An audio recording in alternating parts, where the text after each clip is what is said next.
Hey there, Caleb Rule from Rule Marketing Group here. Recording this quick video just to walk you through a little bit of, it can seem complex, but really this is some bare bones functionality to track some actions that truly matter. These are actions that people take on your website. And if you've never been in Google Tag Manager before, feel free to reach out. That might be something worth outsourcing. But if you are comfortable in the platform and you simply haven't gotten around to this, then you absolutely need to. Otherwise, your website analytics are just telling you, hey, you got a bunch of people to your website, but you can't understand what they did. So for instance, if they filled out a form, if they made a phone call, if they booked a service, something like that would be invaluable, especially if you're running, for instance, paid advertising, maybe some Meta ads or Google ads. You'd like to know the return on your investment, or at least get a pretty good idea of what's driving lead volume. This is how to do it. So this is hopefully going to equip you to DIY this. I'm going to use my own container. If you don't have the GA4 tag set up, you need to do that already.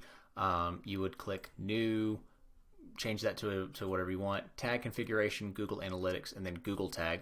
You would grab the tag ID, which you find in the data streams section of the admin portion of the analytics. So go in there, grab that, put it here, trigger it on all pages, and then you save, and you should have your tag in here, no problem. I'll discard that since I already have it. But what about, let's say somebody wants to submit a form. So I'm going to use a client, First Choice Chimney Sweep, and I'm actually going to pull from their website here. So I'm going to click New. I'm not going to publish these, but I can build these. So let's say Form Submit. You can call this whatever you want, and just to make sure that it makes sense to you. So Google Analytics GA4 event, you would input the measurement ID again. I'm not going to do that here, but then the event name, you want to call it whatever makes sense to you. In this case, I'll call it a form submission. Now there's only one form on their website, so it makes this pretty easy. If you have more than one form, then you'll want to add a value here. So the event parameter, just you could copy paste the event name here to make it simple. The value, I like to figure out where the form is by what page it's on. So I would select page URL as the value. Again, this will all show up in analytics at some point. Triggering, this is where things can get a little complicated for people who just don't do this on a regular basis. You don't want to use any of these, and this is probably what it looks like if you click on the triggers. So you're going to need to add a new trigger here, and in this case I would call it form submit or button click or whatever. So I'm going to look at their website, and in this case First Choice Chimney Sweep has a form here on their Get a Quote page. The form is submitted when somebody clicks this button. There's a few ways to go about doing this, but what I'm going to do is I'm going to right click and I'm going to inspect the element. I'm using Firefox, but Chrome, Safari, they have similar functionalities. Inspect. What's going to happen is you're going to get some code. And in this case, what I see is a class. Now this is a Wix website, Squarespace, WordPress, Weebly, other sites will operate a little bit differently, but you're looking in this code for something that you can identify. In this case, I see something interesting. I see this Wix UI button. I can use that. So you could copy it. I'll copy this. I'm going to pop over here, and I'm going to go to all elements. So back to Google Tag Manager, form submit. What's the trigger type? I'm going to do all elements. We're not actually going to do all elements. We're going to do some elements.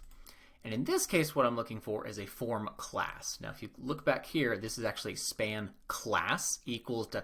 So I'm looking at the class.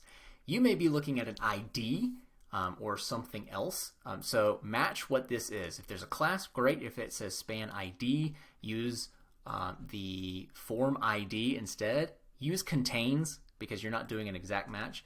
In this case, I'm just going to do Wix UI.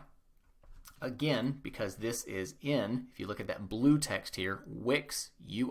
I could do dash button if I wanted to as well. But for them, this is the only form. So when the form class contains Wix UI, I want this to trigger. I want this to say, hey, a form was submitted. I want Google Tag Manager to pass that into Google Analytics. So I would click Save. Now again, the measurement ID has to be in there, and this is on my own website instead of first choices, so we're not going to save this, but this is what it should look like. Form submit, or you can call this whatever you want. This should match. The value should be the page URL, and then triggering your form submission, it should be elements, and then form classes equals, in this case, Wix UI. You might find something different. So that is setting up a form submission, but what about a booked service? Now, this depends on a couple of items. For first choice, they actually use Housecall Pro, and when you click Book Now, it takes you to another website entirely, in this case, book.housecallpro.com. So because it's an external link, we're going to do an outbound link. So I'm going to call this Begin Checkout, because that's where you go to book a service. Tag configuration, Google Analytics. It's a GA4 event. Measurement ID, just like last time. You really should keep that handy. There is a way to set it up where it's native in Google Tag Manager. Honestly, if you're not a power user, I wouldn't do that. It's not worth the trouble. So it helps to keep Google Analytics open, so you can just go copy and then paste it real quick.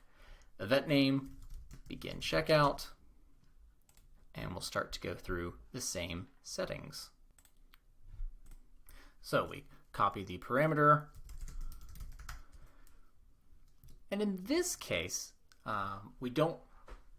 this really doesn't matter that much unless you have multiple places where they might be clicking. For instance, let's say you have a couple of links. Hey, you could book this particular service here, or if we give you a direct link to book another service there.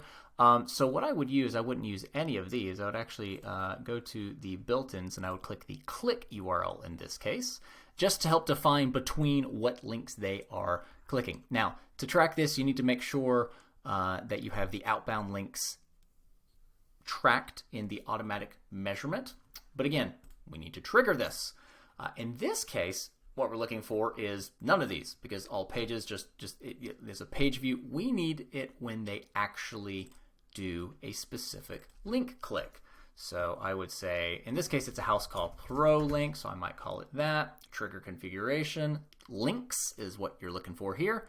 We're not looking for all links, we're looking for some links. In this case, the click URL contains Housecall, because that is in the URL. I would save that trigger, and then I would save this. Now, I can't because I don't have the measurement ID, but Begin Checkout, here you go, and that, it will show in the Events tab within Google Analytics, Begin Checkout. Okay, I know that somebody came to begin a checkout. You can put a secondary dimension on there like source medium and determine, oh, my Facebook ads are driving 60% of our people who begin checkout.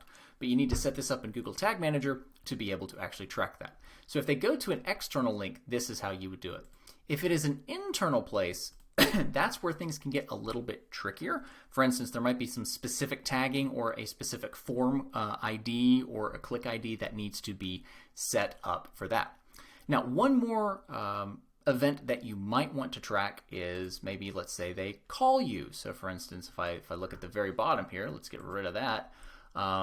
There's a phone call. It is a link. It has, if you can see the bottom left of my screen, it has a telephone number, TEL : before that. And that's what you have to do to be able to enable click to call. We can track that. So let's do a new tag, phone call. You can do this for email as well.